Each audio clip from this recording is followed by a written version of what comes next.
Well, we're getting started here. I think we're still letting people into our chat room here. And Yeah, and I saw someone in the waiting room who then went back out, so we'll wait a minute for them to come back in, but okay, yeah, so it should take us a couple minutes, but I'll be watching and I'll admit everyone I Okay. can while Jessica's otherwise occupied. okay, cool. Well, we're going to get started because it's show business, and that's how we roll in show business. It's 9:31 now, or actually 10:31 where you are. Welcome everybody to our little program here where we get together and talk about or brainstorm our human connection. And that's what the program's called. Today, we are waiting for our guest, Erik Muckey from Lost and Found. He's supposed to be with us today, but we're going to be talking about mental health. And mental health is crucial to almost everything we do. If the brain's not working or if people are emotionally destabilized, it's pretty hard for anything else to be accomplished. If people, it's always somehow relative to how stable people are as to whether or not they can process the data that's important in order to do functions like work or play or interact with their families. Almost everything starts with how are we doing, both emotionally and cognitively? How are we processing the information that we use to live our lives? One of the things I've come to notice recently and has become a kind of you can say a cornerstone as to how I'm trying to relate to people, is that humans are feeling beings that think, not thinking beings that feel. And what that means is that everything we end up doing or thinking, or all our cognitive processes, start with our passion, start with how we feel about subjects or a thing happening. And if we don't care, we don't usually do anything. And even if we think thoughts, we usually have a hard time acting on those thoughts. And how we feel about those things will have a large impact on what we do. And there becomes the framework of explaining why mental health is so important, because it takes in both what we think, but moreover how we feel. What's the cognitive processing being influenced by? So we were expecting Erik Muckey to join us. Just let Erik in the waiting room. And there he is. Are you there, Erik? You'll probably have to turn on your mic. Good morning. Good morning. I think you got the sun in your back. Yep, let me get this a little rearranged here so we can actually. All right, how about that? Yeah, you look much better. I mean, I like that halo. The halo effect works, you know, but it kind of upstaged you too. You know? So. Welcome to our program, Erik. We're going to be, I expect we'll be learning a lot about mental health in South Dakota. But just so that our audience and panelists, really, because I hope they're more than an audience, because this is not supposed to be a passive experience. It's supposed to be an active one where we interact, ask questions, have comments, share experiences, those kind of things. So I'm hoping that we will gain something through the experience of interacting with you today. I'd like to start off, though, with having you give us the kind of this 50,000 foot view of who Erik Muckey is and how and what is Lost and Found. So if you could first give us your story so we know who you are, and then talk a little bit about the organization of which you're the CEO of. Thanks for that. No, happy to join you and happy to do that view. I coming to you live from the Meridian Bridge campground. I'm actually out for the week celebrating my partner's transition of roles. So we're spending a little bit of time here on the Missouri River today. So appreciate y'all with the flexibility and coming in here. My name is Erik Muckey. I am originally from Corsica, South Dakota. 500 population on a good day. I come from a family of educators. My dad is still the superintendent of the Corsica Sickness School District. Mother is a fourth grade teacher. So I'm very much rooted in an agricultural background and rooted in an educational background. As far as myself, it's sort of a 10,000 foot view. I'm a graduate of the University of South Dakota. My undergraduate degree is in economics, and I've actually now in time returned there to teach as an adjunct instructor of economics. So I continue to do that today. But maybe more importantly for this conversation, I come from a very service-oriented family who is very involved in serving their community through a variety of boards, the church, through the school, whatever that might be. And that was what influenced me, along with a group of friends that I grew up with in the Mitchell, South Dakota area, to get involved in our communities, but ultimately support a friend of ours who had this really great idea, basically setting up an organization that resulted from a Facebook argument. No one thinks of anything positive coming from a Facebook argument. This is maybe the one exception. A friend of mine, DJ Smith, out of Mitchell, South Dakota, had an argument online about the efficacy, the effectiveness of a mental health organization called To Write Love on Her Arms in 2008. And out of that experience, he actually gathered a group of about 3,000 to 5,000 people online as a high school student out of Mitchell, South Dakota, and was able to engage them in tasks and work to spread awareness and resources for mental health in their community. And so all of that preface of who I am comes into play with DJ, high school friends involved in student organizations in high school together. He brings up this project with this idea that I just shared. And we end up going to a national conference together. And out of that national conference, which he performs very well at with his idea, he says, we need to start a nonprofit. You know, the average 18-year-old probably isn't thinking of starting their own nonprofit organization, but all of us being the service-oriented folks that we are said, sure, why not? And me being a willing accounting major starting at the University of South Dakota at the time said, yeah, let's do it. So a group essentially of 5 18-year-olds finishing high school, starting college at the University of South Dakota, formed the organization that I now lead 12 years later as its CEO, called Lost&Found. And the whole premise and idea was doing more to prevent suicide. I'll get a little bit into how we try to accomplish that, but a little bit more on the journey. This is a volunteer-led organization. My journey through USD and earning my undergraduate degree led me to a career in banking. So I do bring that lens and that experience. It's actually what I teach on at the University of South Dakota. But I've also spent some time in the Minneapolis-St. Paul metro. I moved there about 5 years ago to start my graduate degrees at the University of Minnesota, and recently returned back to South Dakota after being gone for about 5 years. So I'm fully into a year being back in South Dakota. I now live in downtown Sioux Falls, working downtown Sioux Falls for Lost&Found.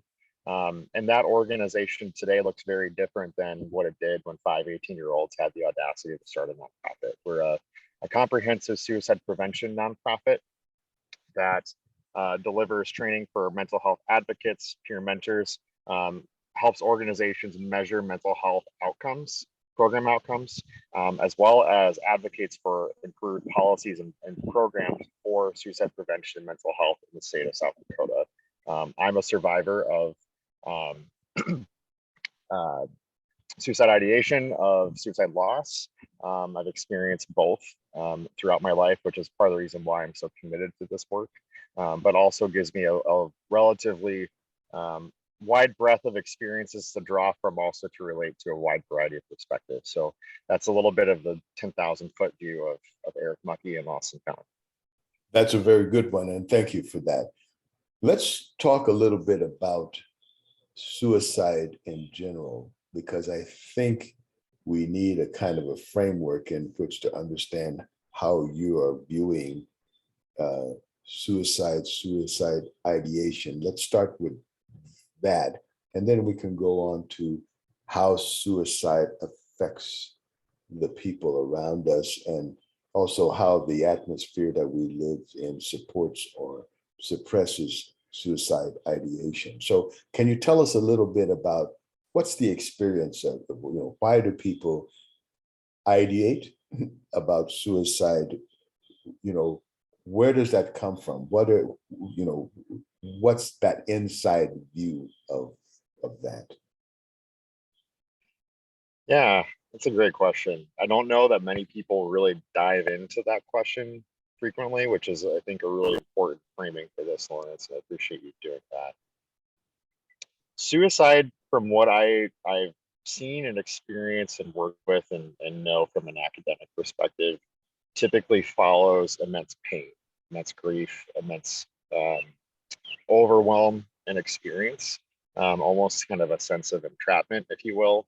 And I use those words intentionally to frame that suicide is not just a mental health issue, but also an issue involving various risk factors of life in general. So we may, somebody who might be experiencing suicide ideation may not always know they're experiencing suicide ideation. They may not necessarily have a plan, but they might be in a place where that is a response that is coming from an immense place of pain and anguish. So you might think of it as being a mental health focused place, which at times it can be. I think it's important to acknowledge that mental health conditions, mental health disorders, we talked a little bit about sort of the chemical changes that happen in the brain that may be contributing to some of those conditions. So depression is common in that case, but also thinking of things like anxiety, schizoaffective disorders, mood disorders, behavioral disorders in general, things that we may not have total control over because it's a brain chemistry issue that we need to address. The other side of suicide that most people don't think about, though, is life circumstance and what we might be experiencing. I think of a good example of a colleague of mine using to say, you might have a mental health condition, you might have things in your life that are impacting you, and you almost think of it like carrying bricks. If you continue to add up enough bricks and enough risk factors in time, you might reach a breaking point that might appear out of control or might appear suddenly. I know anecdotally how many times I've heard, I never realized that person was struggling as much as they are. And that's something to kind of keep in mind of this. It's important to have those two frames that's sort of both a mental health or brain health issue, as well as the life circumstances that are attached to that, to make sure that we're getting a full view of what causes suicide ideation, suicide attempts, and suicide death. Those things are important, and it's important to think of it, suicide through the lens of risk and protective factors. We don't talk about suicide frequently the way that we talk about cancer. And it's maybe an odd comparison. There's no comparison in this case, but I use that analogy to get folks thinking about, when we think about cancer, we think about it as a health condition that has various risk factors and things you can do to prevent it. Suicide is, the word preventable comes up. Suicide has risk factors and protective factors we should be aware of. We may not always be able to prevent suicide. We may not always know the cause of it necessarily. It's important to set that aside. But we can look at it through the lens of risk and protective factors. And risk factors do look like mental health conditions, particularly depression and anxiety. heightened levels of that can contribute to that. Other risk factors to kind of keep in mind are things like loss of relationship, economic insecurity, things that are more life circumstance focused.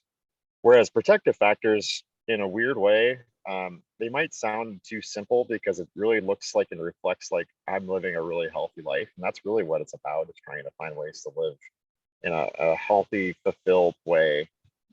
Things like protective factors of physical wellness. Are you getting out and moving enough? Are you getting enough sleep? Are you eating well, drinking enough water?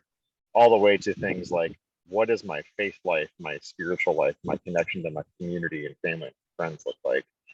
Those two lenses are really important to look at to say we can treat suicide like something like cancer, in the sense of we have risk and protective factors that we can address. So I try to give folks the top level view of there's causes that we can consider and there's risk and protective factors that we can control. And if we focus on those things, we have a much better view of how we can actually go about preventing suicide in the public realm. Mhm. One of the things that seems important to explore are some of those risk factors and their interaction with genetics, because genetics and risk and environment come together to make whatever we think is that person. There's the base materials, and then it's how you stir the pot, so to speak, and what else you put in the pot. So I'm just curious as to how does one, when looking at suicide prevention, how does one view the balance between the environment that you talked a little bit about, and then the person who, as they come, and of course, life experiences that they've had. When you're working with people like that, it seems like you have to sort of see them as the whole person. So I'm wondering if you could talk a little bit about what that feels like and how you go about that. You definitely hit that on the head as far as looking at the whole person. Effective suicide prevention isn't just one size fits all. When you're trying to do this work on large scale, you have to think about the general public and think about sort of what's the broad experience and risk factors that are out there. But true suicide prevention, in the sense of working one-on-one with a person, you have to encounter what their experiences have led them to and what they're experiencing in that moment. There are symptoms to kind of look for that are much more attuned to mental health conditions, which is in our space. When you're looking at true suicide prevention, and maybe that's a good thing to discuss a little bit, is sort of the spectrum of what it takes to prevent suicide. We are very much on the sort of, we call it upstream or very preventative focused, proactive focused side of suicide prevention that is intended to catch people before they reach that critical point, or at least make sure if they're reaching that critical point that they have the resources, professional resources especially, to navigate that and get appropriate mental health treatment. When you're interacting with somebody, you have to understand, to the best of your extent, what sort of life experiences, and I think a lot of the terminology called ACEs, adverse childhood experiences, they may have gone through, that may inform your decision making, especially when it comes to what are things that are going to increase those protective factors. What's going to increase connectedness, what's going to increase the likelihood that they'll feel a deep sort of purpose in what they're doing, not to mention appropriate ways of handling things like physical wellness and healthy thinking, but also trying to remove some kind of risk factors. I think it's important to keep in mind, and this is why, for better or worse, I think suicide has some persistency in South Dakota at this moment, is there's a lot of environmental factors that we can't necessarily change immediately. And I think a lot of this example in some of the most rural parts of South Dakota,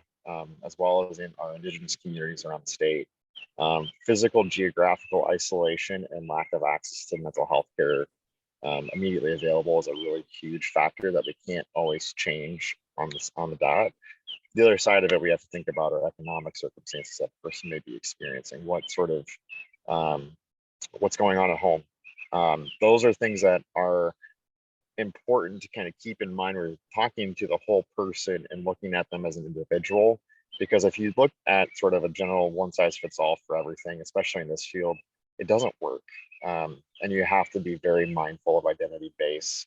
You have to be mindful of the individual experience in order to actually suss out what are the risks and protective factors we need to address here.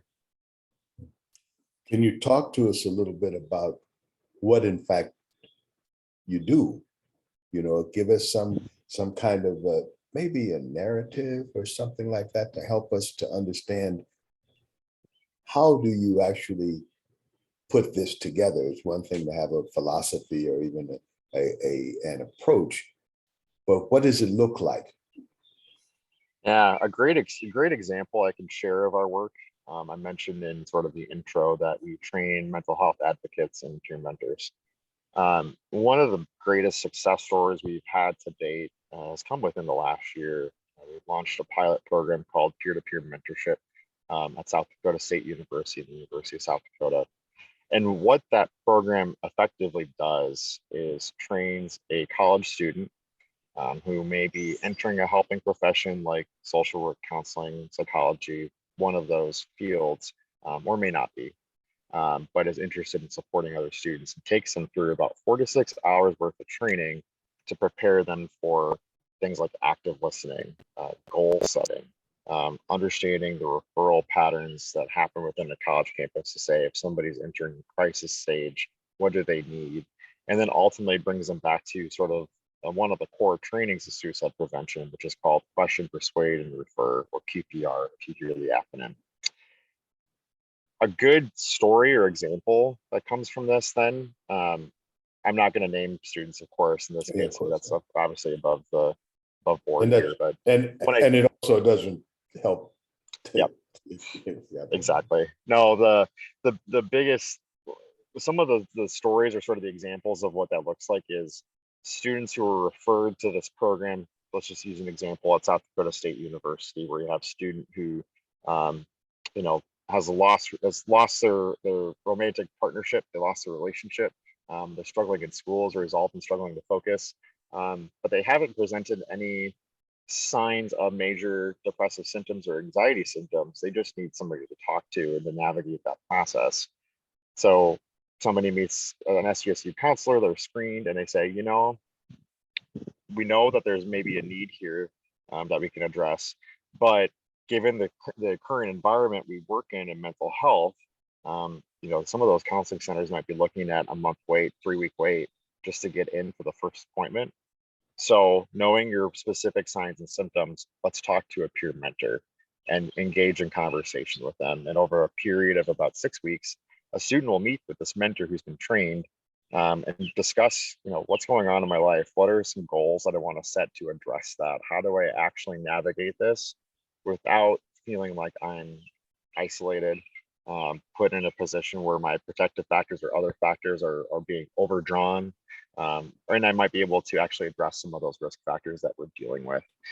And in that process, then a student is able to get the support and care they need, but they may not necessarily need counseling or other forms of mental health care. And the feedback that we received from that work specifically looks like students saying, I wish I knew this program existed before.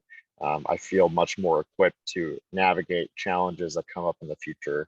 I feel a sense of increased resilience.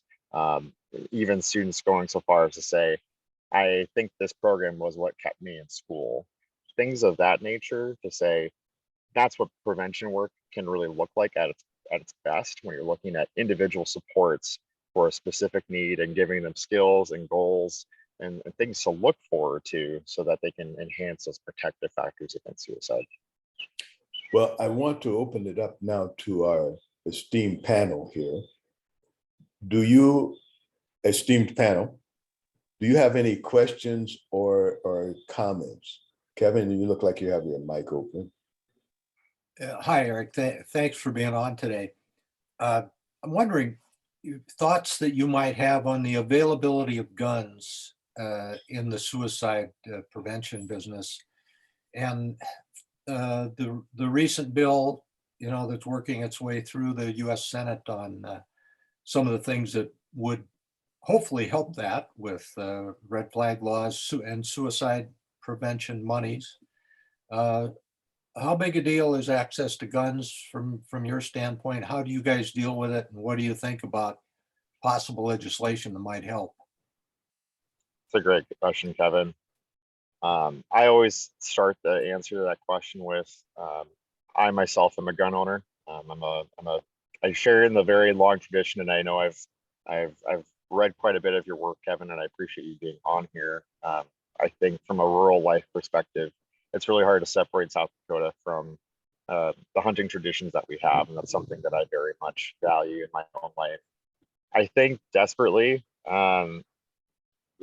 we have to come into contact. If we're talking about suicide prevention seriously in South Dakota, we have to talk about access to firearms, and maybe more importantly, the security of firearms and how easily somebody was able to access those in a pattern of crisis. I think from our perspective, I've done, and our organization has done a lot of work as far as defense against bills that would impact college students specifically, given that's where we had focused much of our time. So specifically, I can name a piece of legislation probably 3 or 4 years ago that came up that intended to strip the Board of Regents' ability to regulate firearms at campus, defending against those types of bills to say there needs to be some level of ability to separate somebody from a firearm in the case of a mental health crisis.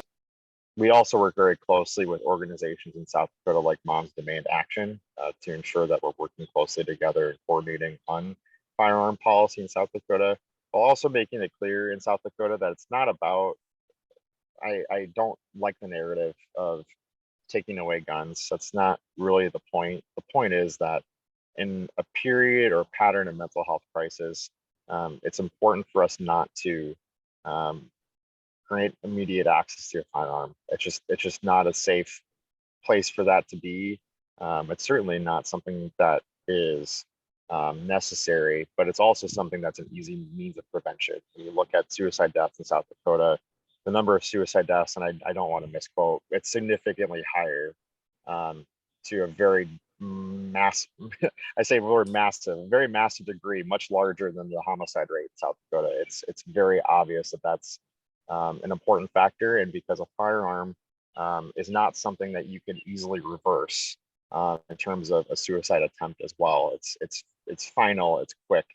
It's a really dangerous, lethal means of dying by suicide, and so it's important for us to regulate that accordingly. And so, from when I look at legislation, Kevin, at this moment, we're very much in support of things like making sure that there's background checks and things of that nature. I think maybe even more importantly, moving both policy and in practice, getting folks to secure their firearms. That's probably one of the most important things we can do in our work, is promoting ways to share things like gun locks, sharing steps to give people a plan for how to secure firearms. And I know we work very closely again with folks like Moms Demand Action, but also in South Dakota, folks like the Helpline Center, to make sure that the information is distributed. So I know that I'm very much interested in hearing more about legislative efforts that are going on in South Dakota. We have not started necessarily our prep for the legislative session or for what we're looking at here with Moms Demand Action or other stakeholders in the community, but it's something that is very much on top of mind for us, and something that's important to have as a topic of conversation with suicide. I follow up. My wife is very active with moms out here, and she's been to the legislature a couple of times where they are not particularly welcome. Yeah, I think too, Kevin, it's important to, like I said, I think having sort of that position in place, especially in the suicide prevention field, to say this is about saving lives and suicide, I think it's an important framing. Yeah, and what you touched on, 1 month in Rapid City, 17 firearms taken from guns that were taken from vehicles that were left with weapons in them unlocked. 17 in 1 month, and that's not, on those guns, as you know, they end up in crimes, but they also end up in the hands of kids or people that probably shouldn't have them. Yes. So talk to us a little bit then about does anyone else, by the way, does anyone else have a comment or a question before we go on? Going once, going twice. Jennifer?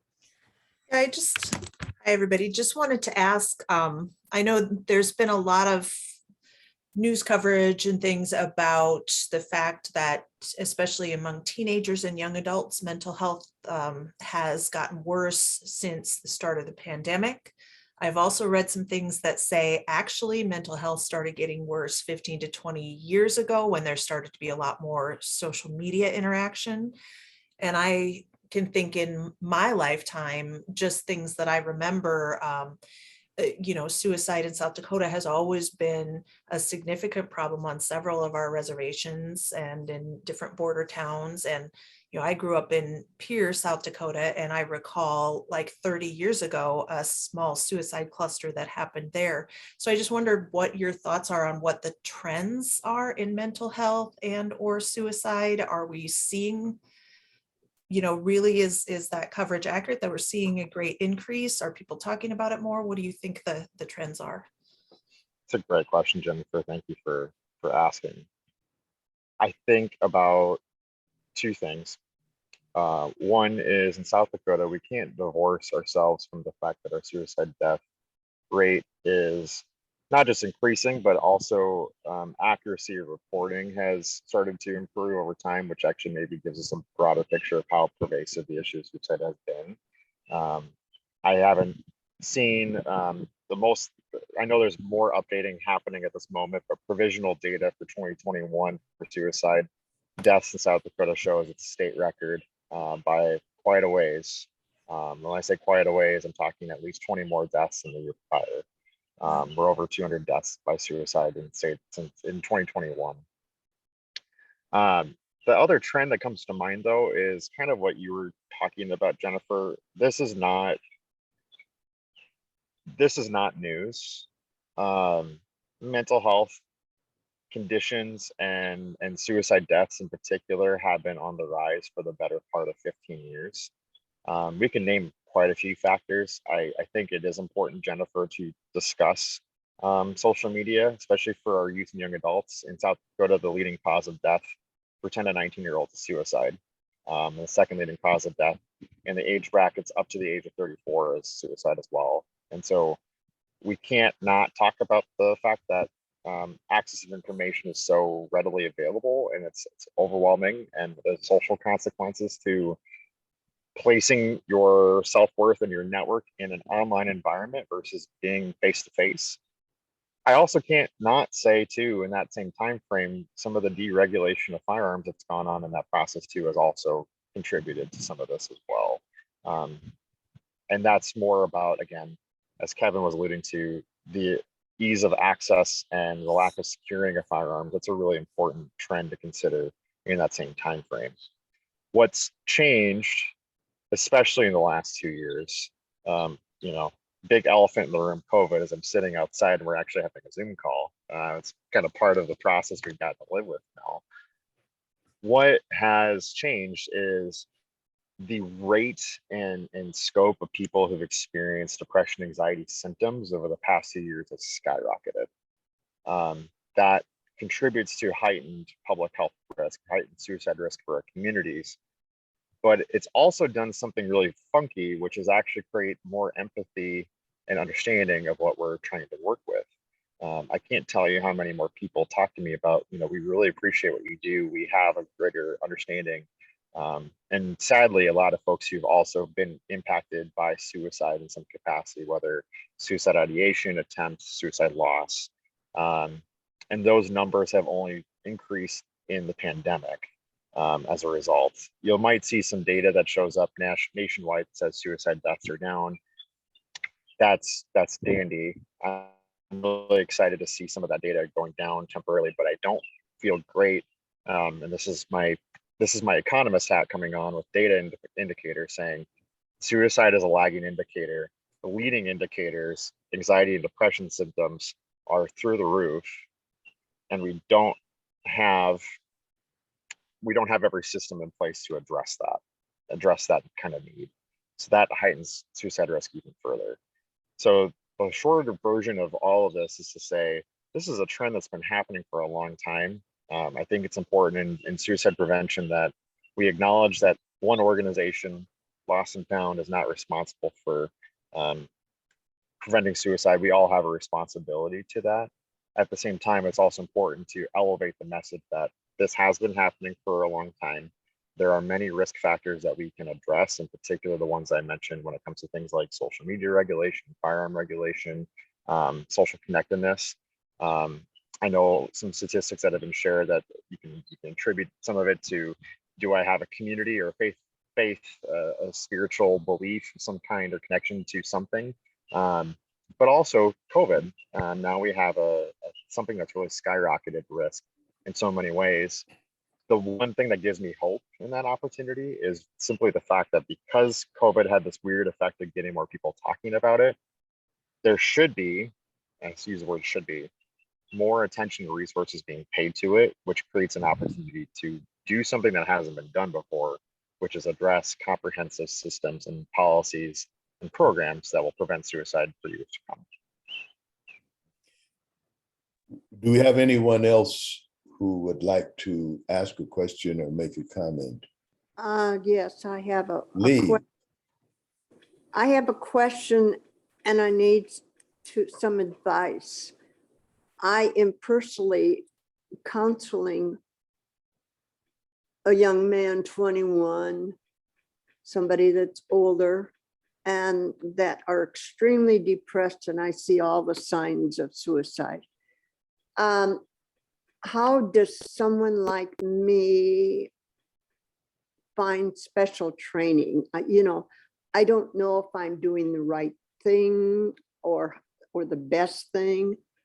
I am mainly an ear and asking them to make the decisions, but I have pointed questions. But if you've got any advice, I'd sure appreciate it, because yeah, I know quite a bit about this. And thank you so much, Erik. No, I'm sorry to hear that, Lee, and I'm sorry to hear that you're having, well, that you're navigating this process with somebody who's dealing with something so significant. When I think of advice, and I know from what you're describing, it sounds like you're in close contact and are doing what you can to support them. I always say, if you're seeing all the signs and symptoms, I tend to kind of ask people to call the question, so to speak, and ask in a very kind way, of course. I'm worried about you, and I can see some symptoms and changes that are happening. Are you considering suicide? And asking that question pretty plainly, and it's not meant to, get somebody in a place of defensiveness. I think it's the way you ask the question even more than asking the question itself. But it's important to come to that point to say, if you're experiencing that, we really need to get help and support that person. Not to say that they can't make decisions for themselves. I think of the analogy of somebody who might be experiencing a broken arm. They can help themselves, but they may not be able to pull themselves up by that arm and get support that they need. Such as when you're seeing somebody and working with somebody or know somebody who's experiencing a mental health condition or suicide ideation, they may not necessarily know how to help or get the help that they need, and they may not be able to help themselves. So I think very much so, Lee, asking that question, but also taking the step to say, I'm very happy to help you get to a place, and asking if it's okay for you to connect them with a resource that can give them the help that they need. I think of that even in my own experience, where I was experiencing suicide ideation. I don't know that I did as great of a job of asking for help because I didn't know how to necessarily. But I did have family and friends who checked in on me, who actually brought me to a counselor to find support for what I was experiencing. Unfortunately, I was not in crisis. But I think it's importantly to know, I'm not sure where you're located, but I would be very interested in connecting with you afterward and make sure that you have connection to a resource after you have that conversation, to make sure that you're getting them the support they need. It sounds like it's a situation that, they may not be in immediate crisis, but it sounds like they do need professional support and having that conversation about what they're experiencing and opening the question in a non-defensive manner is something that'll really help them, I think, feel some relief of somebody seeing them and knowing that there's help in my life. I hope that helps, Lee. So can you put in the chat, Erik, can you put how you would like to be contacted if other people also may have a similar need? Can you put in the chat your Yes. contact information? Yep, I'm sharing my email now.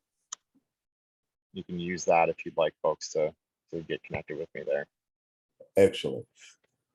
One of the things that I see that happens when people are having various mental health crises, one of which could culminate in ideation of suicide, or actually an attempt or a successful attempt at suicide, is they sometimes try to self-medicate.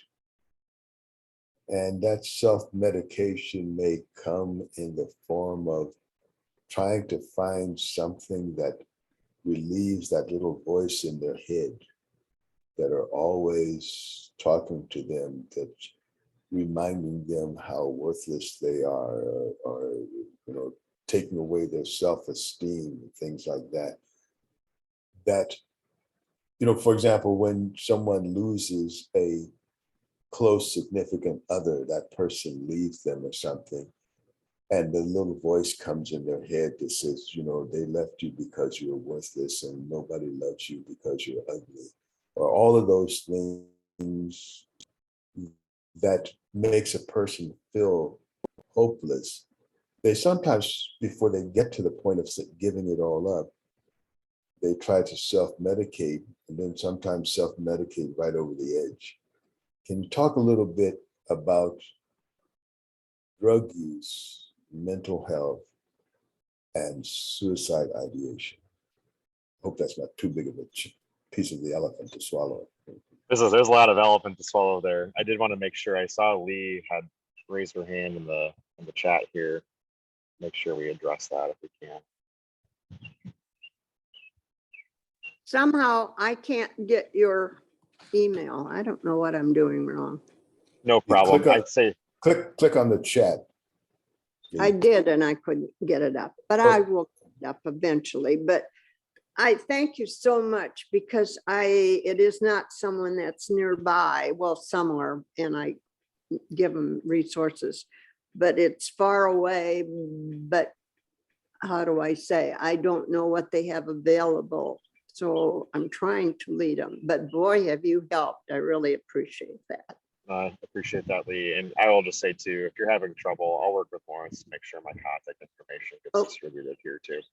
Thank you very much. Of course.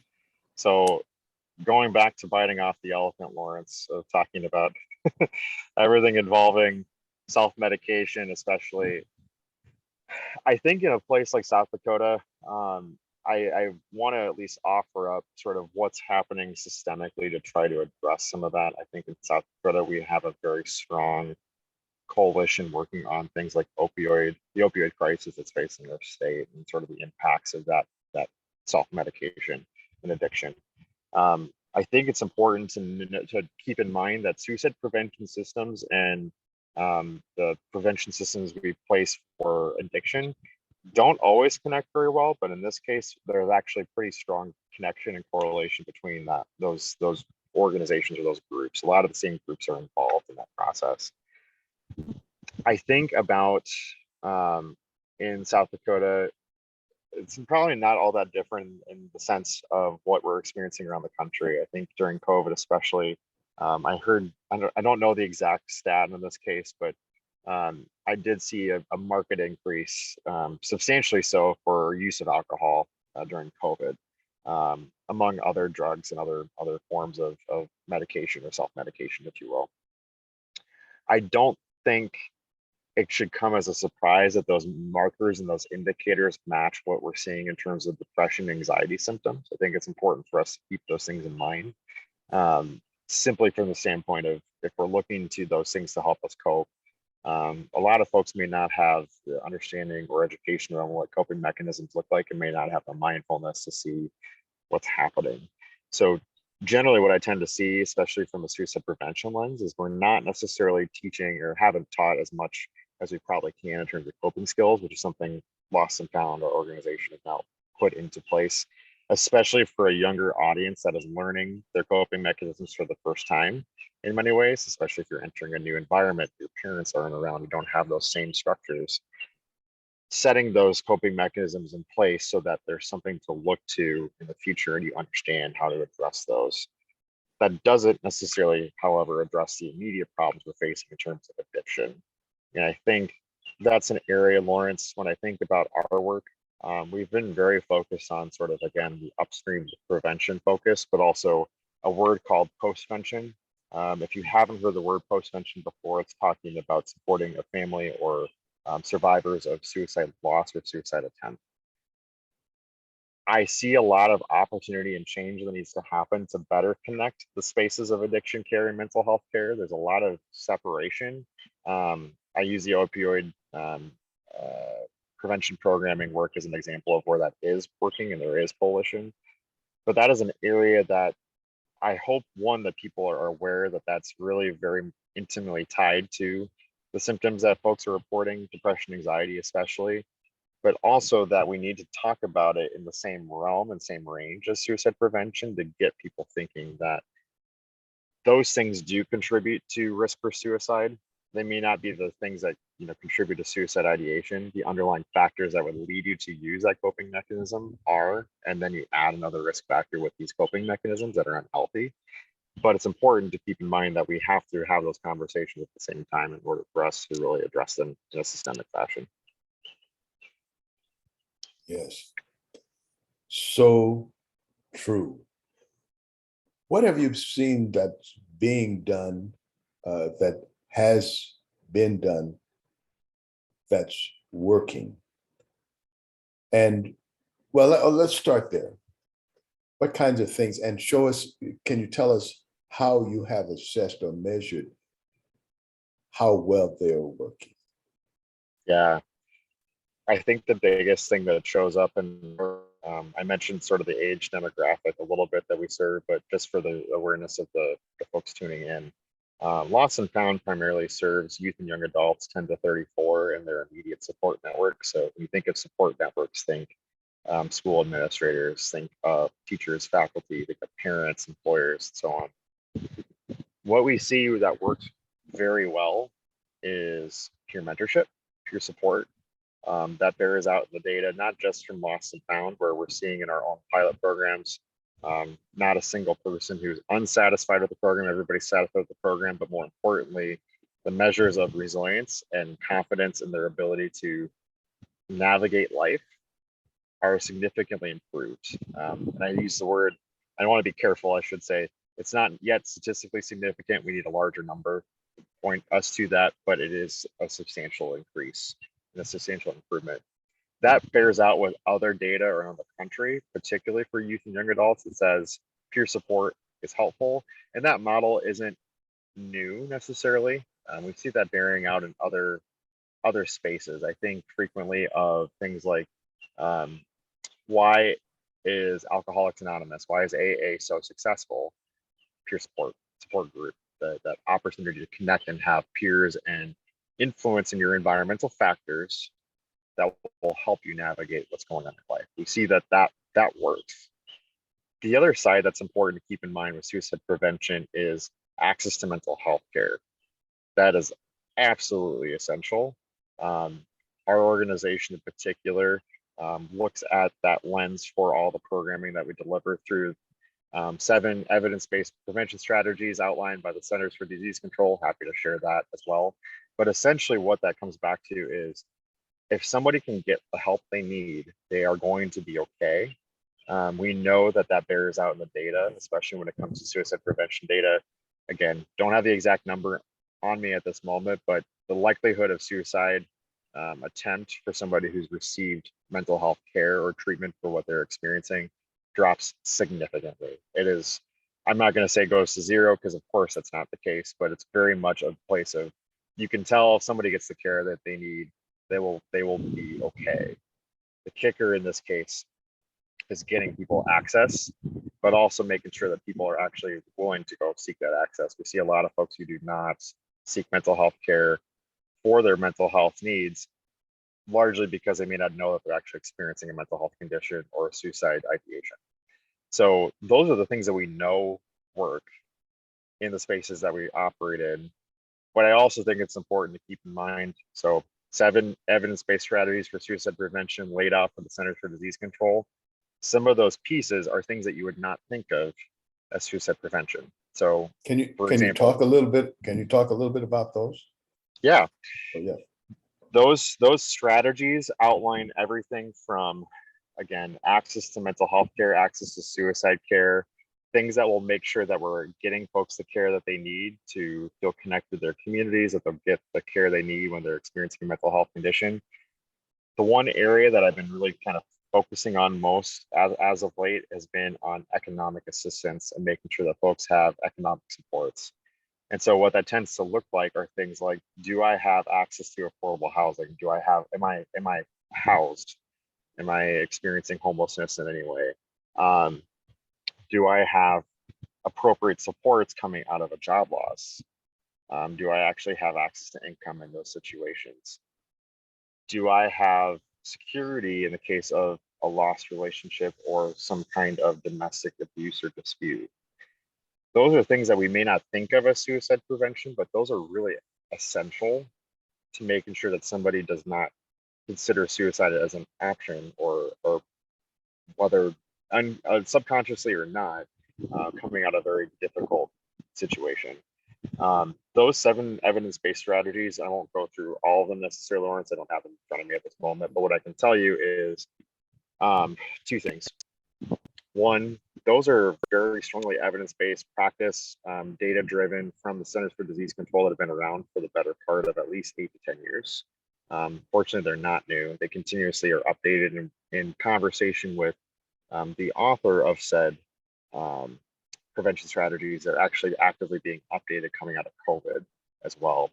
The second thing I would encourage folks on the call to do, our organization, Lost&Found, is actually writing through all 7 strategies on our blog, which I can share here with you, Lawrence. We're actually addressing them in our podcast called Great Minds, so that folks can get a sense of what those strategies are, how they play out day to day, and how each of us can actually contribute to a system that elevates those strategies so that we're taking steps that we know work to prevent suicide in our communities. So I'm happy to share that information, Lawrence, if you'd like me to. Yes, would you put that in the chat as well if you have a way to do that rather than throw it in the chat? And just in case anybody is looking for like an email or something, it may not be highlighted when you first turn it on. So if you read it, you'll see something that looks like an email. Don't take the email part because sometimes people think that's part of the deal. But take the email and you can cut and paste it, or down at the bottom on the lower right-hand corner, you'll see 3 little dots in the chat. If you click on that, you can save it to your computer as well. In the last few minutes that we have here, Erik, I'd like to turn more specifically to South Dakota. Kevin was alluding to it kind of before with the gun legislation. But what kind of things or experiences have you seen in South Dakota? I know you said that they kind of reflect what we see nationally, but you also said that we have some spikes that kind of jump out and we lead the nation, or we're one of the leaders in the nation in certain kind of categories. I wonder if you could talk a little bit about how South Dakota culture impacts suicides and suicide ideation. Absolutely. I did want to kind of highlight, before I dive into the cultural elements or the specific risk factors that might be contributing, some statistics that will be helpful for this conversation too. So We talked about some leading factors in South Dakota. I want to clarify a few things. One is that South Dakota had, as of the last sort of nationwide data collection efforts, we have the 8th highest suicide rate in the United States. So 20.8 per 100,000 people die by suicide in South Dakota. The national average is 14 per 100,000. So 20.8 versus 14. So fairly substantial jump compared to the rest of the country. In 2020 as well, I mentioned this in South Dakota specifically, the leading cause of death for youth and young adults ages 10 to 19 is suicide. And it's the second leading cause for young adults 20 to 29. Other things to keep in mind for South Dakota, the four counties in South Dakota rank in the top 1% in suicide death rates over the past 10 years. And all of those counties are in fairly significantly rural, isolated areas, but you also see a significant increase based on risk factors and sort of the environment that's been created for our Native American communities, our indigenous communities in South Dakota. Suicide rates for American Indian populations in South Dakota are 2.5 times higher than all other populations in South Dakota. We are experiencing right now a point in state history, recorded anyway. We've never seen as many suicides as we are now. And when you think about the factors that are South Dakota specific, I think it's important to keep in mind that so much of this is related to some of our, not just cultural elements, you know, the fact of being in a rural community. I grew up in rural South Dakota, although in a relative sense of rural, maybe not as rural as many of my friends and community partners in Western South Dakota.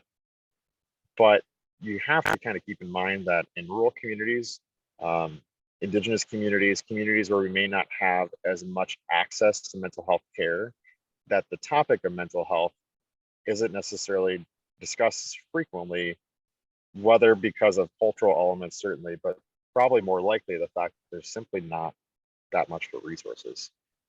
If you don't see it and you don't have it available to you, odds are you're probably not going to be speaking to it much. And that's a huge problem. I think that's important to talk about. I think also, you know, Lawrence, the questions we got into earlier with Kevin, I think it's important to keep in mind the use of firearms in our state is an important element to consider. Not necessarily perhaps the fact that we have them, but so much as we may not have always been taught, and not everyone has been taught how to secure firearms, even though for many of us who hunt or use firearms recreationally, you might be trained in that, but not everybody is. And the access of that with somebody who may not have that training is important to keep in mind. I think also too, again, pandemic factors in play here in South Dakota. You may not have seen, again, access to mental health care is important, but also the fact of, if we're talking about isolation already and we're adding to that in the state of COVID, where people may not be interacting with each other as much, that your sense of purpose might be impacted, that you might have lost a job or might be experiencing economic uncertainty. Not to mention the trauma, and I hate to say this as well, at times COVID, and this is true for everywhere, not just South Dakota, but the divisiveness around COVID and how to address it and talk about it, all of those factors, laying bricks back on your shoulders, those are really important elements that contribute to suicide risk in South Dakota. And if you wrap those together, it probably shouldn't come as much of a surprise that we do have such heightened risk for suicide, and the data tends to bear that out. What's important for us to keep in mind is, how do we focus on the things that we can control? How do we focus on policies, regulations, certainly, but also community-based prevention programs that really need that support to really make sure that mental health care, suicide prevention programming is available in rural and indigenous communities where they may not be as accessible as they should be. And so those are the things that we have to kind of keep in mind from a South Dakota specific perspective. Culture plays a role, what we have to come to as well is the fact that culture is largely influenced by what's accessible and what's available. And when you think about what's accessible and what's available, frequently mental health care isn't. And that's a big problem.